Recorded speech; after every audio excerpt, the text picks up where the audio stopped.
wonyemerera ukantiza akanya gatonya kugira dusangire ijambo ry'Imana. Muri iyi si turimwo nta si, nta gihugu, nta hanga, nta muntu, nta kibanza na kimwe dukuramwo amahoro, nta kintu na kimwe twokwitwa ubuhungiro, nta amafaranga ntiwo yita ubuhungiro, nta mugabo wo kwitwa ubuhungiro, nta kazi wo kwita ubuhungiro, nta promotion wo kwita ubuhungiro. Nagomana kugira ngo ubuhungiro bw'imitima yacu ni umwami Imana, ubuhungiro bw'imitima yacu ni Yesu Kristo. Ubuhungiro ariko muri iyo tanye, muri ico gihe nyene umenga isi iraguheranye, umenga ibibazo umengo ibibazo bigushiza ahantu mwirinde, umenga ahantu mwifire, aho nyene aho niho tuba dukeneye Imana kitubera ubuhungiro. Ugira uhoraho ubuhungiro bwawe. Dawidi atsinda Goliyati, mwibuke yuko ko Dawidi karakantu kari feble kwa rapport ya Goliyati. Dawidi agenda yatura ubushobozi bw'Imana yabo, kandi Imana ishoboye gose ko aje kumugwanya mu izina ry'uhoraho Imana y'Abisirayeli, Imana imuha intsinzi. Hanyuma iryo jambo Dawidi yavuze ryaranezeye cyane. Imana yacu ni nyembabazi, Imana yacu ni nyakigongwe, Imana yacu ni nyembabazi. Nagomba nakubwire ngo nubwo ibyaha byacu byoba tukutuku, nubwo uyu munsi ibyaha byoba byarengeranye cyane, nubwo uyu munsi wowe ubona umengo uri ruhebwa, nubwo uyu munsi wowe ubona umengo abantu barakwibagiye, nubwo uyu munsi wowe ubona umengo uri kwaca mu bintu bikomeye, Imana yacu ni nyakigongwe. Kubera yagize uhoraho ubuhungiro bwiwe, imigambi yose bapanze barapanga kumutamugobo bw'intambwe, intambwe abana nazo ntizamujya.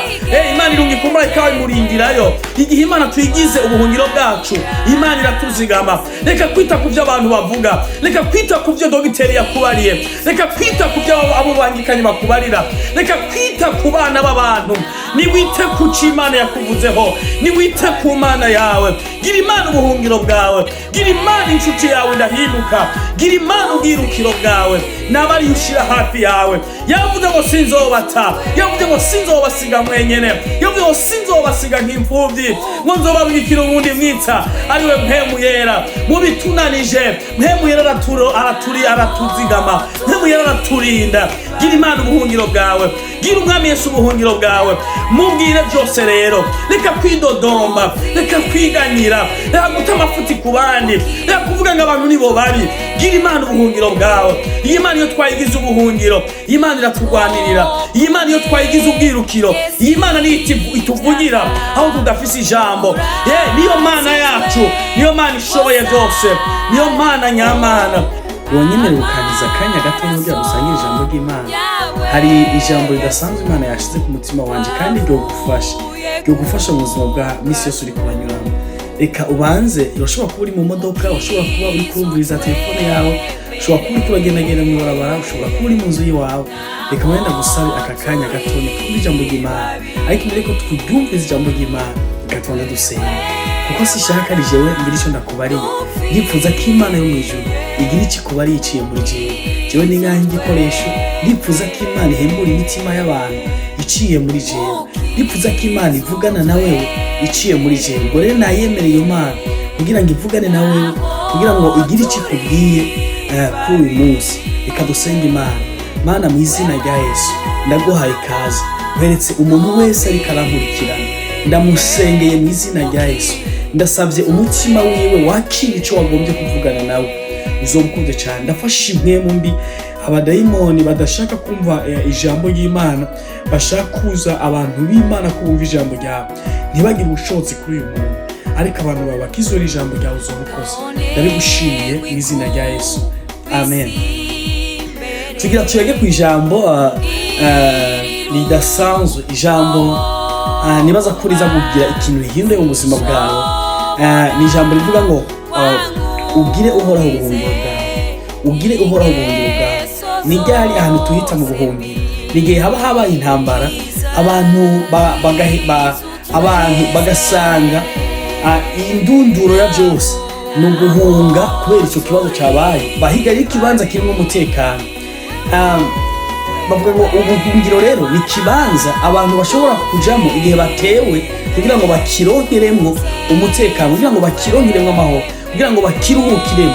Muri iyi si turimo nta si, nta gihugu, nta hanga, nta muntu, nta kibanza na kimwe dukuramo amahoro, nta kintu na kimwe twokwitwa ubuhungiro.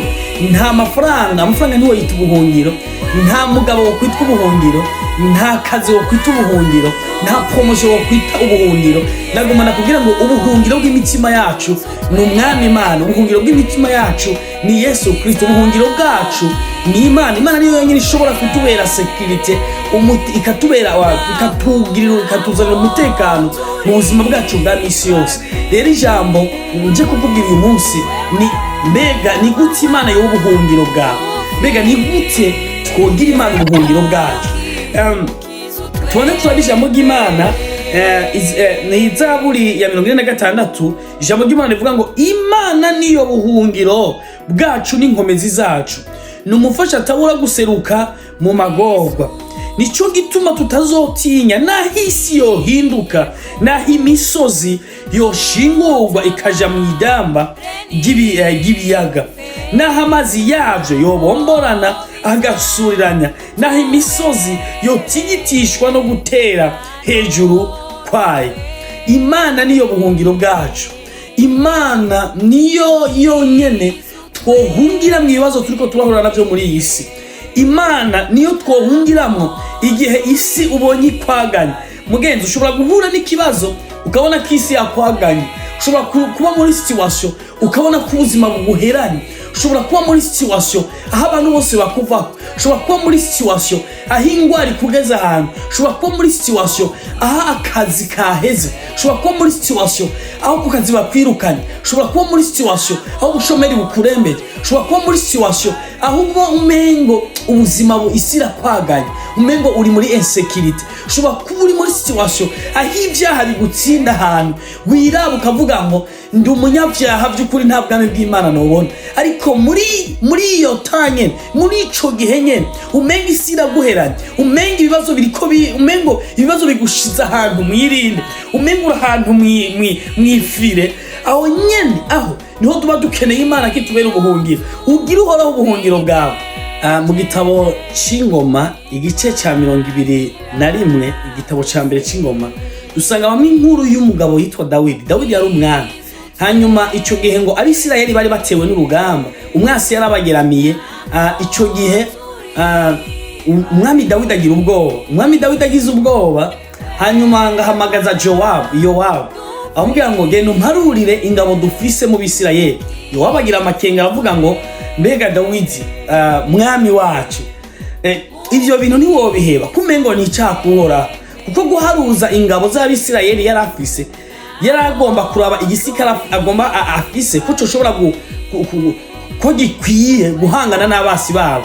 Ivyo bisigura ngo Dawidi yaratanguye kwerekana ko umengo inguvu ziwe aziziye ku gisirikare. Hanyuma Dawidi atanga itegeko, Yowabu aragenda kubaharura. Harura Abisirayeli, amaze kubaharura aragenda araza aramubwira ati nasanze Abisirayeli igitigiri kingana guca. Aramubwira ati nasanze ari 1,100,000 abashoboye kugwanisha inkota, naharuye ngenda Habidani, nasanze abantu bashobora kugwanisha inkota, narosa abandi 470. Aramushira igitigiri. Hanyuma ako kanya ngakibijana, ariko Imana yo mwijuru ngigira gute? Imana yo mwijuru irashabura. Imana yo mwijuru mbega yashavujwe niki? Imana yashavujwe yari imaze gutsindanishiriza Dawidi keshi. Dawidi atsinda Goliyati. Mwibuke yuko ko Dawidi karakantu kari feble kwa rapport ya Goliyati. Dawidi agenda yatura ubushobozi bw'Imana yabo, kandi Imana ishoboye gose ko aje kumugwanya mu izina ry'Uhoraho, Imana y'Abisirayeli. Imana imuha intsinzi. Hanyuma Dawidi wibuke yaragiye aragwana n'Abafilisitiya, aragwana intambara nyinshi zitandukanye. Ico gihe cyose inkomezi ziwe ziziga ku Mana yiwe. Rero Dawidi Imana irashavura, yavuga ngo noneho Dawidi yibagiye kandi je ndamuha intsinzi. Atanguye guharura igisirikare afise, ariko aragira rusasuma mu gisirikare afise. Hanyuma Dawidi arafukama. Dawidi arimenya, aritahura, arafukama avuga ngo wewe Uhoraho, nakoze iby'ubusazi, nakoze iby'ubupfu, ibintu nakoze ni bibi, none Uhoraho numbabarire jewe. Hanyuma Dawidi ngagisenga, Imana ishica kumuvugishwa n'Imana profete Dani. Iramubwira ngo genda kwa Dawidi umubwira y'amajambo, ubwira ngo ko wakoze ivyo, mbwirizwa gutanga igihano, mbwirizwa kuguhana. Nateguye ibyago bitatu. Icyago ca mbere Icago ca mbere uhitemwo muri ibi byago bitatu. Icago ca mbere Abisirayeli kumara imyaka 3 ari inzara imwe mbi, bicwa n'inzara. Canke icago kigira kabiri, canke ahitemo icago kigira kabiri, kumara amezi 3 birukanswa n'abasi babo, bicwa n'inkota amezi 3. Canke mubwira ati kumara iminsi 3 hateye ingwara yandukira no yita mugiga, igenda irica, yandukira mu gihugu cyose, igenda irica abantu. Ati mu minsi 3 Dawidi ayo makuru arimubwiye Dawidi arafukama aravuga ngo ewe uhoraho nacumuye nakoze iby'ubusazi. Arabwira ngo ewe Dani muhanuzi w'Imana, genda uvugire ku Mana, ndazi ko Imana ari nyabuntu, ndazi ko Imana ari nyembabazi. Iyi Mana yacu umuntu ayihungiye ko, iyi Mana yacu ndazi ko ari Imana y'imbabazi. Hanyuma muri ibyo byago bitatu Dawidi nta na kimwe yacaguye, yagumye agenda avuga ngo nyabona Mana ni wowe Mana nohungira ko, bisemo kugwa mu maboko yawe. Mu yandi majambo Dawidi rero urumva ko atahisemo icago na kimwe. Hanyuma iryo jambo Dawidi yavuze ryaranezeye cyane. Imana yacu ni nyembabazi, Imana yacu ni nyakigongwe, Imana yacu ni nyembabazi. Nagomba nakubwire ngo nubwo ibyaha byacu byoba tukutuku, nubwo uyu munsi ibyaha byoba byarengeranye cyane, nubwo uyu munsi wowe ubona umengo uri ruhebwa, nubwo uyu munsi wowe ubona umengo abantu barakwibagiye, nubwo uyu munsi wowe ubona umengo uri kwaca mu bintu bikomeye, Imana yacu ni nyakigongwe. Ngo nubwo wogenda imbere yawe ugapfukama, nubwo woyibwira ati Mana mu nyakigongwe, Mana ndaguhungiye ko ndakugarutse, ko Imana yacu ni nyakigongwe. Dawidi abwira Dani, aramubwira ngo genda uvugire ku Mana, ati jewe ati nimbabarire, nakoze iby'ubusazi, nakoze iby'ubupfu, nimbabarire. Ako kanya Dawidi bakivana na Dani, Dawidi aronka amakuru, umumarayika uhoraho araza gutikiza, hapfa ngo hatera ingwara, hapfa abagabo ibihumbi 7, abagabo ibihumbi 7 barapfa. Dawidi abona ayo makuru, Dawidi ari kindi cyankoze ku mutima cyane. Dawidi arapfukama, ntewe uhoraho, ni jewe nkozi y'ikibi, ni je nakoze amafuti, ni jewe naharuye ubwoko bwawe, ni jewe nakoze aya makosa. Mana reka guhana aba bantu, nabari jewe uhana n'inzu yanje. Dawidi, he was a good leader. Dawidi yari umurongozi nyawe. Dawidi niwe murongozi uyu munsi, abameze nka Dawidi nibo barongozi uyu munsi Imana ikeneye. Agira uwo mutima avuga ngo wowe uhoraho, reka guhana abo bantu, nije nakoze amakosa, ariko ndazi kuri Imana y'ikigongwe, ndazi kuri Imana y'imbabazi. Misemwa kuza ku maboko yawe, nabari wowe unyihanira, reka gutuma abamarayika, nabari wowe unyihanira. Misemwa kuguhungirako, misemwa kugira ubuhungiro, je kuko ndagiwe. Abantu bariko barapfa, ndagiwe mu gihugu, ni wewe nyene mpisemo kuza, ni wewe mpisemo kugira ubuhungiro. Imana yacu ni nyakigongwe. Aho kanya Dani ijwi ry'uhoraho rimuzako, riravuga ngo subira kwa Dawidi, genda umubwire ategura ikimazi, agenda gitange, hanyuma araronka imbabazi. Ico nje kukubwira ni ubuhungiro bwacu mu ntambara turiko turarwana, mu bibazo turiko turanyuramo, ubuhungiro bwacu ni Imana, ubuhungiro bwacu ni Yesu Kristo, ubuhungiro bwacu ni Imana duhungirako. Ushobora kuba uri kwaca mu bibazo, ushobora kuba uri kwaca mu bibazo bigutera stress, ushobora kuba uri kwaca mu ntambara, ushobora kuba uri mu bihe by'imipfunda, ushobora kuba uri mu bihe by'ibibazo bikomeye. Gira umwami Yesu Kristo ubuhungiro bwawe, gira Imana ubuhungiro bwawe, yihungireko, yibwira ibikubakiye, yibwira ibikunanije, mugira ubuhungiro, mugira ubwirukiro. Ikindi gihe kimwe Daniyeli ari Babuloni, Daniyeli bamugira inama yo kumugirira nabi.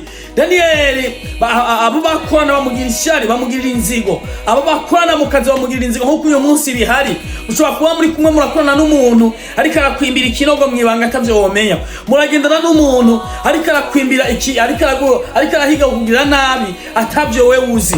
Ariko nagomba nakubwire Daniyeli nawe yagiriwe imipango mibi, iyo mipango mibi irashigwa mu ngiro. Daniyeli baramubwira ngo nyabuna, ibintu bigiye kugenda guca, kandi umuntu atazokunama ngo yunamire ico gishushanyo, uyo muntu ngazoterwa mu gobo rw'intamu.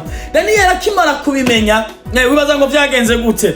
Daniyeli yaravuze ngo mbega ngaha ndi mu gihugu kitari cacu, ndi Babuloni ntabwo ari wacu, ndi mu gihugu cy'inyagano, ahantu si wacu, ndazi ho nokibwira ikibazo, mbega nokibwira ne? Nokibwira Imana yacu, nokibwira Imana iri kumwe natwe. Mwene data, Daniyeli ngo acafatanya iminsi 3 agenda kubibwira Uhoraho, agira Uhoraho ubuhungiro bwiwe. Nagomba nakubwire ngo kubera yagize Uhoraho ubuhungiro bwiwe, imigambi yose bapanze barapanga kumutamugobo bw'intambwe, intambwe abana nazo ntizamujya. Imana irungi kumura ikawa imurindirayo. Igihe Imana tuyigize ubuhungiro bwacu, Imana iratuzigama. Reka kwita ku byo abantu bavuga, reka kwita ku byo dogiteri yakubariye, reka kwita ku byo abo bangikanye bakubarira, reka kwita ku bana b'abantu. Niwite ku cyo Imana yakuvuzeho, niwite ku Mana yawe. Gira Imana ubuhungiro bwawe, gira Imana inshuti yawe ndahinduka, gira Imana ubwirukiro bwawe n'abari ushira hafi yawe. Yavuze ngo sinzobata, yavuze ngo sinzobasiga mwenyene, yavuze ngo sinzobasiga nk'imfuvyi, ngo nzobarungikira ubundi mwitsa ariwe mpemu yera. Mu bitunanije mpemu yera aratuzigama, mpemu yera araturinda. Gira Imana ubuhungiro bwawe, gira Umwami Yesu ubuhungiro bwawe.